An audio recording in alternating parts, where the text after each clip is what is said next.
Downtown was its usually busy self. Throngs of men and women were going to lunch.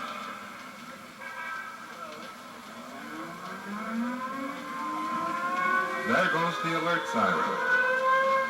Now, can't those civil defense guys sound a siren some other time? Here it is in the middle of the lunch hour, and those guys have to test the equipment now. I glanced about me, and then I saw a great wail of fright overcoming Target City. I remember seeing a driver in his panic slamming his brakes on, causing a series of accidents. The streets suddenly became packed with cars, trucks, and buses. All those cars just piling up against each other, just wrecking each other. Hysterical look in people's eyes. Everybody pushing and shoving each other. No one knew what to do or where they were going.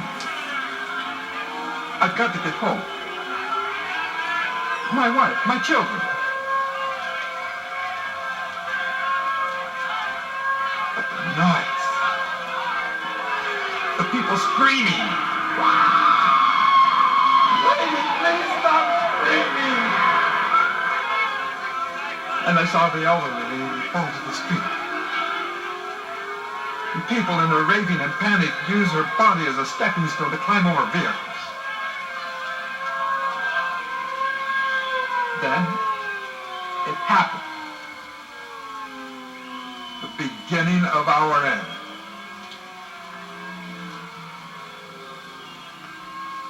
A light of such intensity fills the city.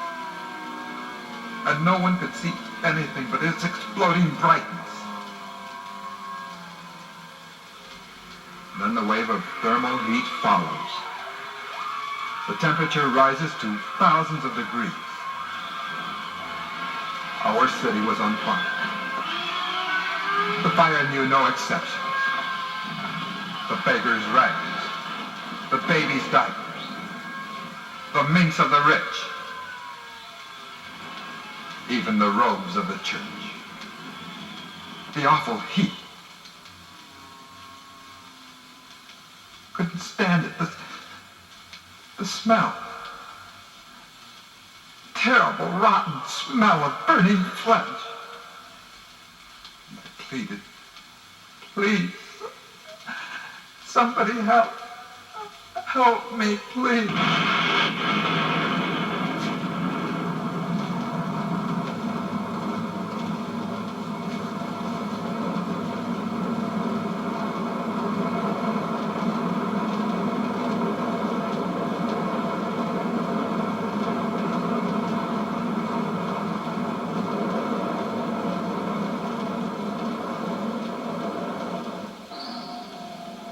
Now I can see how my complacency caused my death. I can see people alive in the fallout shelters.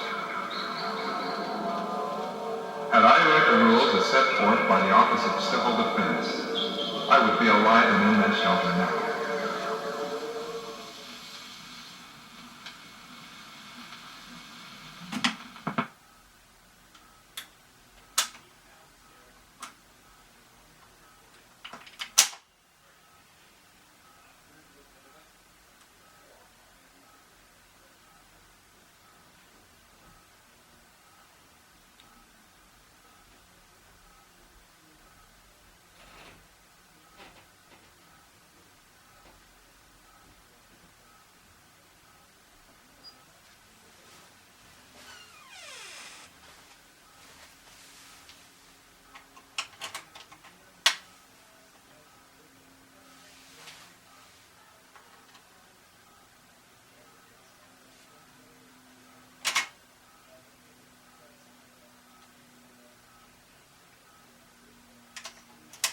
Defense Coordinator for the City of Los Angeles, State of California, with much experience, will speak to you.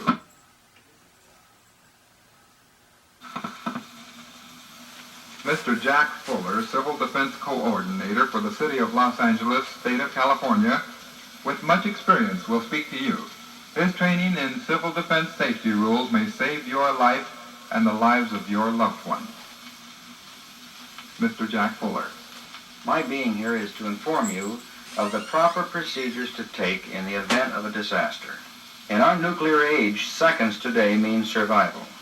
Let's all get together and learn by heart the following. First, there are two types of sirens, the alert and the take cover. The alert siren is a steady blast of 3 minutes.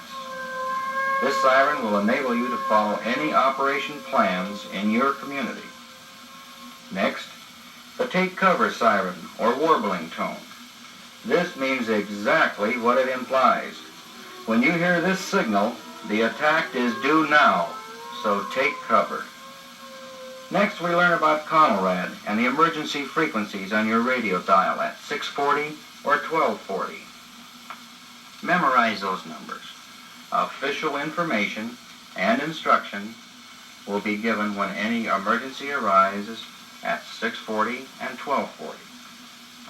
If you hear the sirens, and your radio, TV is operating normally, then forget about it. These numbers, 640 and 1240, are the Conelrad frequencies. Only in the event of any emergency will they operate. It would take hours to go into all of the phases of protection, so I'll cover the major steps. From this, you can learn the other steps by merely using logic. Let's say that you and your family are home when the siren goes off. Turn on that radio to 640, 1240, just to be sure that the siren has not inadvertently gone off. Create an emergency kit. Include food, water, first aid supplies, blankets, extra clothing, flashlight, necessary medicine, money, and a battery-operated radio. Place all of these items in a spot known to everyone in your family. Of course, if you have a fallout shelter, then go directly to it. Learn what part of the house will give you the best shelter. This normally would be an area away from windows. Usually, an inside hallway or basement is best. If you're driving a car and the take cover siren goes off, pull over to the side of the road, lower the windows, and drop to the floor. Protect your head and face from falling glass. If you're away from home, large buildings, apartment or office buildings give fairly good protection. Remember, basements, inside rooms, or corridors are usually the safest. Venetian blinds, one of the most deadliest there is. It's got a curtain half and nothing. They should be turned upwards so as to direct any debris into the ceiling and directly into the floor. If you're caught out in the open, put something between you and the blast, a curbing, a tree. Crawl underneath a car, anything to protect you from the initial radiation. Call up your Red Cross, find out where the closest first aid class is. Because doctors are going to be scarce, doctors are going to be busy in case of an enemy attack. And if you don't know how to stop a flow of blood from a cut artery from flying glass or debris, you will be dead. As you walk down the street, watch for the civil defense sign pointing to the shelter nearest you. In your metropolitan downtown areas, big buildings, department stores, all have basements. Any building built of concrete, cement blocks, offers an excellent opportunity for protection. Follow all of these rules and you will survive.